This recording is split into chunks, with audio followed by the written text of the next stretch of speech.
Thank you very much for joining us here as we are having a chit-chat, beautiful conversation with one of our senior diplomats from the African continent, Dr. Arikana, and together with her is Honorable Cook. I've come to know him for the past few days. We just want to hear your quick reflections on the invite of the African presidents to the American roundtable discussion or gala dinner. I don't know what I can classify it.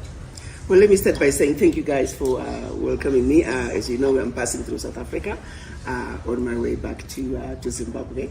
And what a privilege, actually, to be able to spend a little time with both of you. I was not expecting to run into both of you here in South Africa. And thank you for putting this impromptu conversation and inviting me, of course, your wonderful palatial home right here in Johannesburg. With me, let me say this is Mr. Damian Cook from Jacksonville, Florida. He is the Vice President for African Diaspora Development Institute.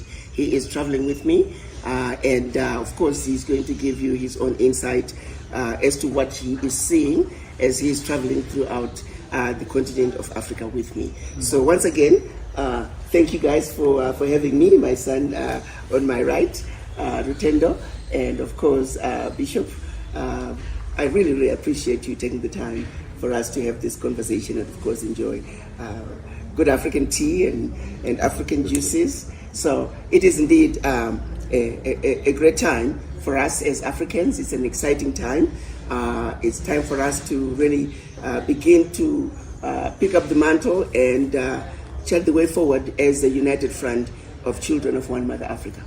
Now, getting back to the issue, the question that you have asked me, as you know, day before yesterday, I did an interview with Al Jazeera, where we were basically talking about the US-Africa Summit, which just concluded yesterday in Washington, D.C. In terms of looking at deliverables, what concerns me right from the get-go, and of course I talked about overall the disrespect of the Africans, but the timing of the summit was rather interesting in the sense that this summit was being held at a time when Congress was not in session. Yes, we understand when it comes to foreign issues, you're dealing with the State Department. But when it's all said and done, it is Congress that actually makes decisions. It is Congress that has members of Congress who are members of committees on foreign affairs, and they make decisions on specific issues pertaining to different African countries. Wouldn't it have been an opportunity for the African heads of states and their representatives to be able to sit one-on-one with some of the members of Congress who are dealing with their issues, whether it is at a regional level or country level? So these members of Congress can actually hear from the horse's mouth in terms of what is really happening in their countries. My general experience is that the average member of Congress does not really understand Africa. I remember when I first raised the issue of the Pact for the Continuation of Colonization, which was signed by 14 African countries, forced to sign by France. A lot of the members of Congress had never even heard about it. Now, you have to understand that the average member of Congress, they're coming from Idaho, they're coming from Iowa. They've never lived, some of them have never been outside the United States. But because they ran a good campaign in their state or in their province or county, they made it to Washington. And suddenly, you take somebody who was a lawyer in some small town, USA, somebody who was a nurse, and suddenly they're in Washington, and they get to Washington, they are now put in a committee on foreign affairs to deal with issues in Sudan. What do they know about Sudan? And yet they're supposed to make decisions. And then when sanctions are thrown on Sudan, they have no idea as to how and why these sanctions are being slapped on Sudan. I remember talking to one particular congressman, and we were lobbying on specific sanctions against Sudan. This congressman is no longer in Congress, but his first understanding of the issues to do with Sudan came from a Sudanese refugee who was a member of his church. And that's where he got all his information about what was happening in Sudan. So let's be very clear that the average congressman does not understand Africa. Most people don't understand Africa. Africans themselves don't understand Africa, let alone somebody from Iowa, somebody from Georgia, somebody from Louisiana, somebody from New Hampshire, who suddenly ends up in Washington and they're thrown on the world stage. So I feel that it is a missed opportunity to have had that many African heads of states in Washington, to have had, and of course they came in with their representatives as well. Some heads of states did not make it, they sent their representatives. It's an opportunity for lawmakers to have had a chance to talk one-on-one with the horse's mouth and ask the questions that they want to hear, rather than getting second-hand information. I don't know why this summit was held at this time. Congress was not in session. The US just got over a very rigorous election period. Most of the Congress members were out in their districts, very tired from the campaign that they had to go through. A lot of the Congress members of Congress who are there now, some of them lost elections. So come January, they will no longer be in Washington. And if they still are, those who were still in foreign relations, different committees to do with foreign relations, dealing with different African countries, may not be in those committees come January when the new Congress sits. So that, looking at it from that point of view, whatever was discussed, there's not going to be follow-up because there's going to be change in Washington come January. The ideal time to have had this conference would have been after January, after the new Congress has sat, and there's going to be continuity. New members are in it. Exactly, and there would be people who would have met with the heads of states, and they would have discussed the issues one-on-one, and there's continuity for at least 2 years. So why did the Americans have this Congress at this time, knowing the congressmen would not be here? Why would Biden do that? The only thing I can think of is that, for the most part, like I said in my interview with Al Jazeera, and of course I used to say it constantly during my tenure, just the lack of respect for the Africans. They're not expecting any meaningful outcomes. They already know what they want. They already know what they're going to do. This meeting is just a showcase. Nothing is going to change in terms of the US agenda for Africa. So they're not expecting any meaningful input from the African heads of states. That's the only thing I can think of. Because when it comes to Congress, for example, they talked about 55 billion is going to be given to Africa over the next several years. Well, there's nothing new. That's not new, because that's already in the foreign appropriations, already approved by Congress. So they're not telling Africans anything new. The people who approve or disapprove is Congress, not the State Department, not the White House. So the people who are really important when it comes to discussing the issues pertaining to Africa, making sure that they really understand what's going on. If we're talking about the issues in Sudan, they need to talk to the people from Sudan. They need to understand, not using I'm sorry to say this, but the refugees, some of them, they exaggerate the stories. And I'm telling you from personal experience. So you need to have a fair and balance. We're not saying don't listen to them. Listen to them. But you must also hear the other side. This is a missed opportunity. Look at all the way they're throwing sanctions on African countries without really understanding what is really going on in these African countries. It is imperative that Congress has full information that is balanced before they start making decisions about Africa. And this is a missed opportunity. I don't know why they did that. Do you feel these meetings are all-inclusive? When you say all-inclusive, what do you mean? When you calling African leaders, we hope you are serious and you're honest that you're calling all African leaders. Do you feel like the quorum itself was all-inclusive? Because I think I saw only about 40-something odds that were invited, and out of the 50-something countries that are in Africa, what could have been there is a cause of the exclusion of the countries that were not included on the list? Well, that's nothing new. The US has always done that. even as something as simple as a State of the Union address.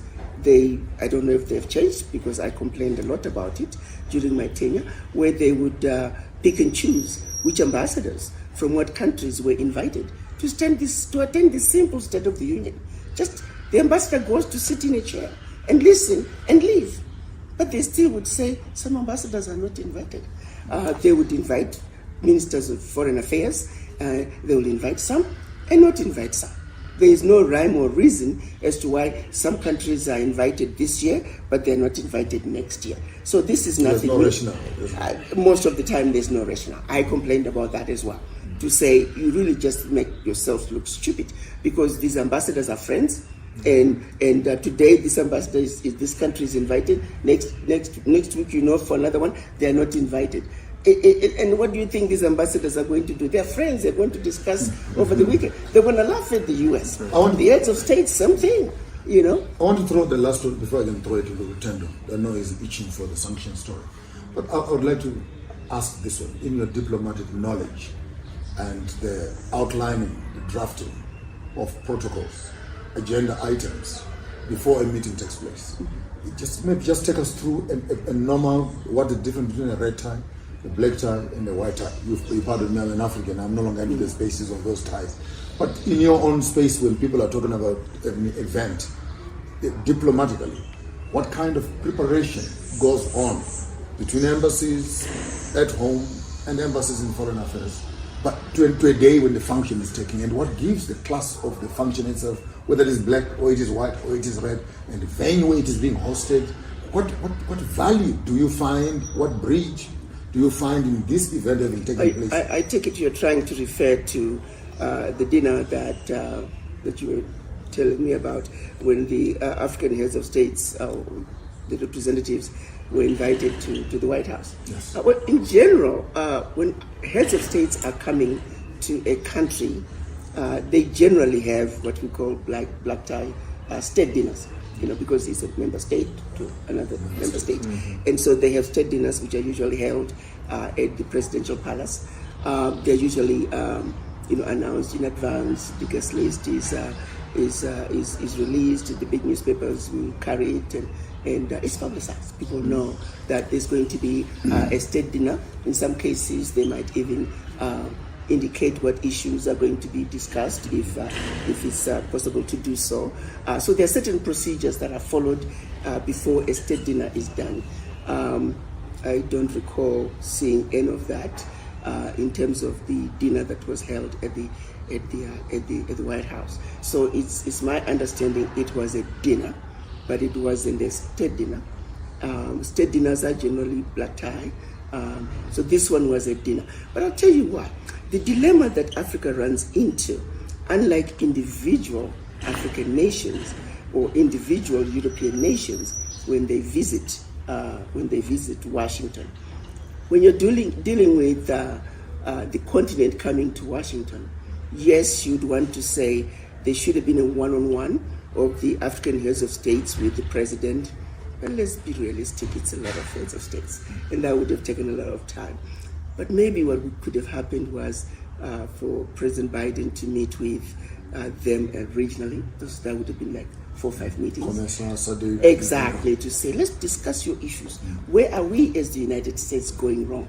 What are we doing in your countries that you disagree with us? I think those are the questions that are not coming. It's more you, we are going to do this and this and that. But they're not saying, tell us where we are going wrong. What do we need to do in your country? What is it you disagree with us as we come into your country?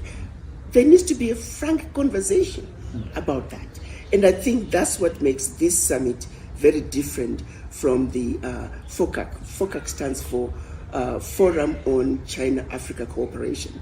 That FOCAC meeting was held in 2018, where the heads of states listed exactly what they felt China was doing wrong and what changes they needed to see. As we speak, a lot of changes, the issues that were discussed during the 2018 FOCAC meeting, the implementation is going on right now. You can actually have measurable results on some of the issues that were discussed.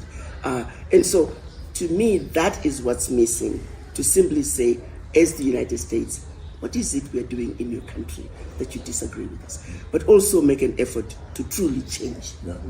That is not happening. It's like we know better, and we're going to tell Talking you. down. There you go. We know what you need. That's right. But can that ever stop if African leaders left Africa without an agenda, without knowing what they're going to discuss with the Americans, and grown men went to Washington? What does that say about African leaders who went, and what does that say about them being respected if they can't even ask for an agenda? That continues to be a problem. And I think I'm going to leave it up to the leadership and their various representatives within those countries, and by that I mean ambassadors, for example. They could have demanded on, if your head of state is being invited, you should at least have certain demands. But I'm not going to venture into that. I am going to leave it up to them. I'm sure they had their reasons as to why. The only concern is the same thing happened when we had the summit with President Obama. It was just another gathering with no deliverables, and so we wait a few more years down the road, another summit comes, just another meeting, just another gathering. Boxes. But the biggest issue for me, the absence of the majority of members of Congress. This event should have taken place when Congress was seated, when all members of Congress were there. It's an opportunity for African heads of states to have addressed members of Congress. You need to put a human being to the issues, because they tend to treat African heads of states as these monsters who are just abusing their people, which is far from the truth. So for members of Congress to be able to actually see and be face-to-face, one-on-one with those yes, to realize that, and I can stop right there and say, for example, my VP who's been traveling with me, he is just appalled every time we go somewhere in Africa. It is not what he expected. It is not what the media had shown him. It is really an eye-opener when you can sit one-on-one with someone. That needs to happen. We can't keep creating this image of the African heads of states when you are not taking the time to really put them in front of Congress, the people who are going to be making decisions on what goes on in their countries when it comes to US-Africa policy. I would love to hear your... Benson has been an ardent advocate for sanctions against Zimbabwe. And in the backdrop of this calling of African presidents, including the invite to Honorable Mnangagwa to come to, in the backlash, 2 days later, I saw a letter on the newspaper, the president has been invited to the United States. Like, oh, wow, finally. So this must be a positive move. 2 days later, I see another thing, 2 people have been put on sanctions in the country. What relevance is this meeting when the American position is not changing fundamental on the sanction issues? What's your feeling about the response of the USA on sanctioning members of Zimbabwe while inviting the president to you sanction his son, actually his son, and another billionaire woman who has been put on sanction right now, and then you're inviting the father to a state dinner, but you're putting his son on sanction? I think those are more specific issues that I think we can discuss them in isolation.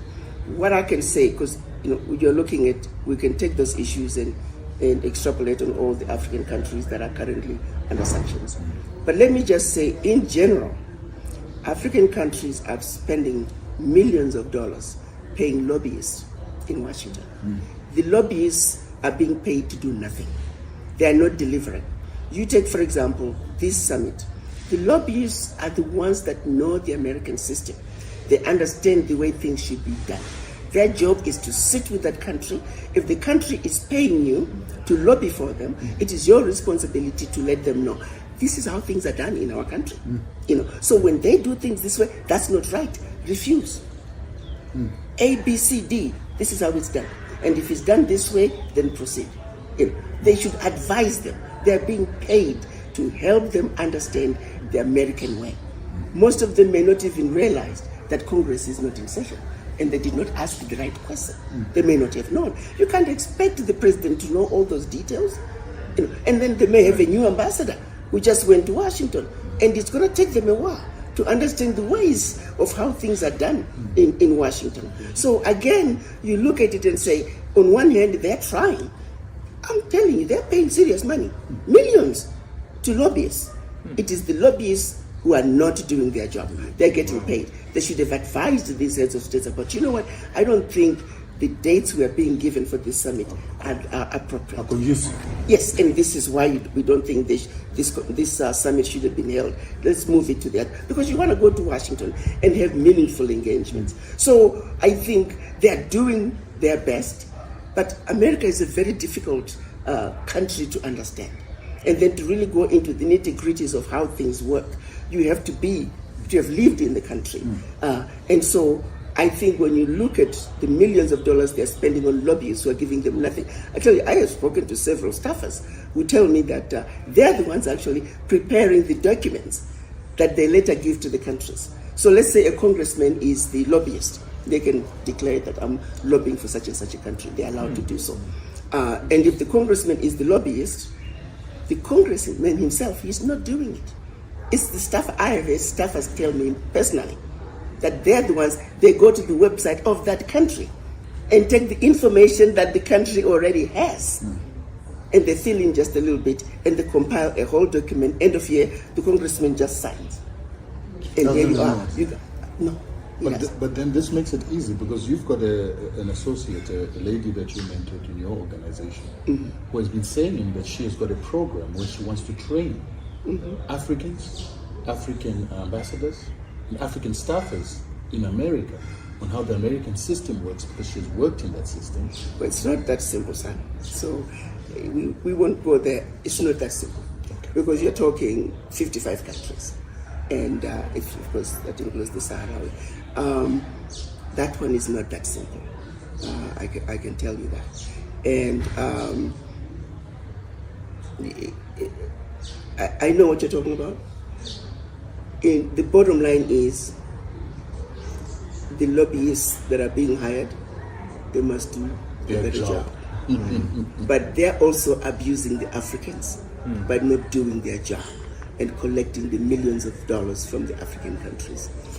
Yes, the African countries think they're getting the advice from somebody in the inside, but the person in the inside is not.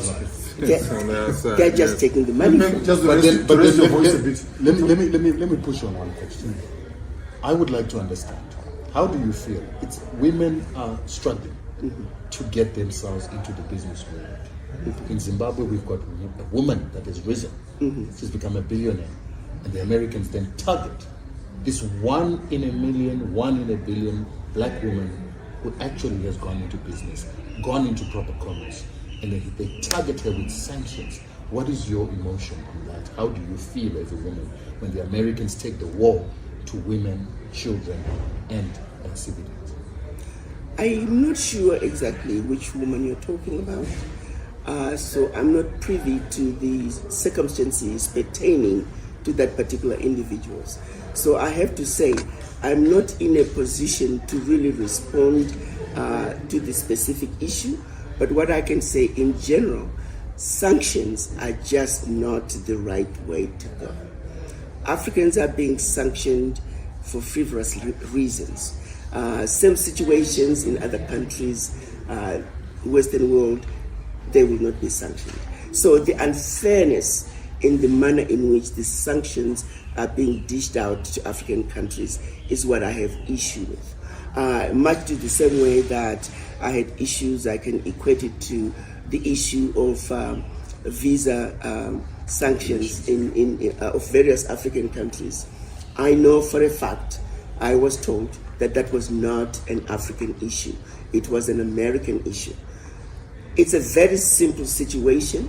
If one wants to go to the United States, they go to the American embassy. They voice their wishes to go to the United States. They present their documentation, including birth certificate, including their passport. The U.S. Embassy reviews their documents, and if approved, they are given a visa to go to the United States. They present themselves at the borders, at the shores of the Americas. They again present the documentation, and they're allowed in. Somewhere along the way, they violate their visa, the requirements of their visa, either by committing a crime or overstaying their visa, in which case then they deserve to be deported. It's a very simple matter. Take the documents that they presented in the American embassy in their country, take them to the judge, indicate how the terms of the visa have been violated, a deportation order is issued, and the individual is deported. What they're doing instead is they don't have the documents. They don't have proof that this individual is from Ghana, is from Nigeria, is from Kenya. So what they do is, oh, your name is Kofi, you must be Ghana. Or sometimes they have an idea of where you come from, but they can't prove it. So they make a list of these people, and they'll go into the ambassador's office and say, hey, these people are from your country. Sign right here, authenticating that they're citizens of this country. That's not how we authenticate citizens. Should we say every Smith that commits a crime in Africa is a British? Should we say every Jefferson is an American? That's not how we authenticate people. They are losing, and I was informed by people in the State Department that the issue is not an African issue. It is an American issue. They are losing their documentation. In some cases, Homeland Security has even tried to say, ambassadors, you must go back to the village where they come from and find their birth certificate and come back. And I mean, just really bullying ambassadors. And I saw it myself. I've spoken to ambassadors who are being subjected to that sort of treatment, to say, authenticate that these people, and I know one ambassador, he has since been called back home. He was told to say, in this jail, in this state, go and interview these people and confirm that they're from your country. And then go over to this state and interview these people in this immigration jail and indicate that, confirm that they're from your country, then come back and sign. So they can get the deportation order to go back for them to be deported. That is not an African issue. It is a U.S. issue, and yet I did not know this, but Africans actually are a very insignificant number of people in immigration jails. Other countries like China, they have the bulk. In Mexico, they have the bulk. China is the biggest. They have the largest number, but they're not being deported. You don't see that on media. No. Let me just on a lighter note. You come to Africa. Yes. On ADVI. No, I must conclude this. This is very important. Yeah. So you are looking at these blatant abuses of Africa. That goes back to the sanctions. It's arbitrary slapping of sanctions on Africans. Without due process.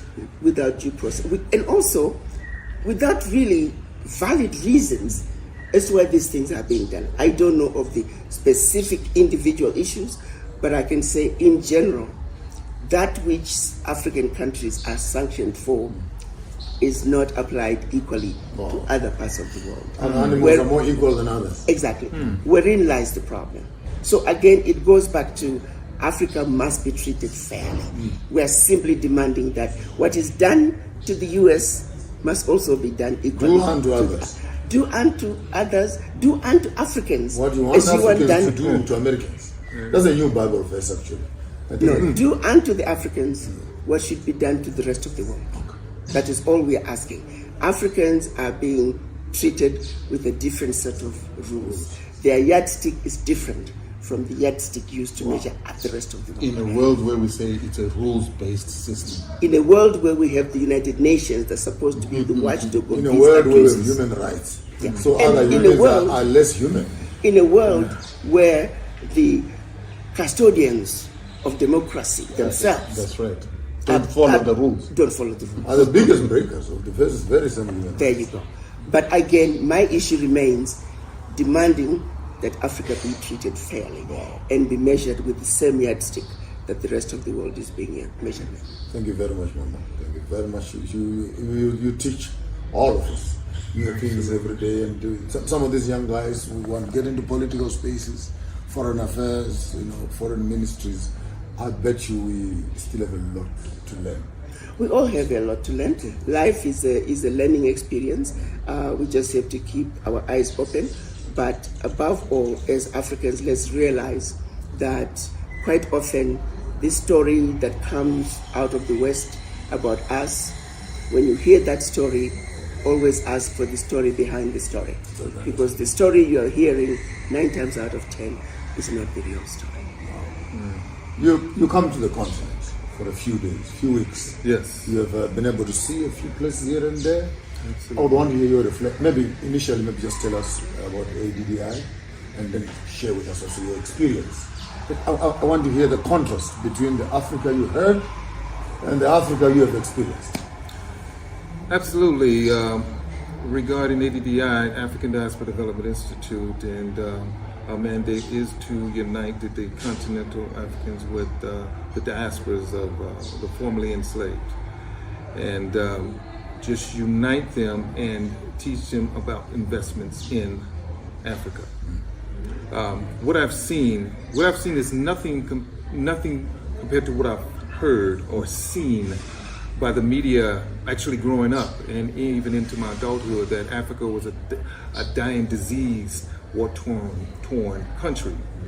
From what I've seen thriving businesses. I've seen majority of what I've seen is independent self-employment. For everything from agriculture to retail to mining, and the amount of business that's being conducted within a community. Everywhere from Harare through Chinoy, I see nothing but self-employment.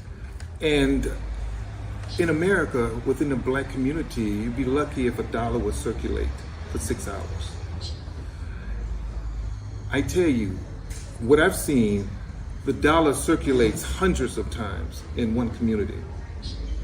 Within just that one particular community, and it's multiple communities, you see. And also, in order to business here, it's about developing relationships. You cannot conduct business here from abroad. You have to come here, you have to be a part of it. You have to understand the customs and the traditions. You develop relationships as you begin to build business. And there have been so many horror stories of how others have lost their income and various investments. But if you come and you plant your feet on the ground, you feel Africa, taste, smell, hear it. It's a whole different environment. And then you begin to understand. Then you begin to build business. Then after you've developed relationships, you begin to build business. So it's nothing compared to what I've seen as a child growing up. Nothing at all. I mean, what was shown, babies with bellies, desert. Monkeys jumping on. Yes. But I see waterfalls. I see forests. I see just beautiful mountain ranges. I see lakes, endless. You see, I see people that's healthy, vibrant, children playing and enjoying living off of the land, because the land is bountiful. You see. Wow. From me, the last one, Mama. In 2 minutes, your vision for Africa. Well, I see an Africa that is an amazing continent, an Africa that is just ready to take off, but more importantly, an Africa that must be built by its children. So my wishes for Africa is to see the unity between Africans on the continent and those in the diaspora.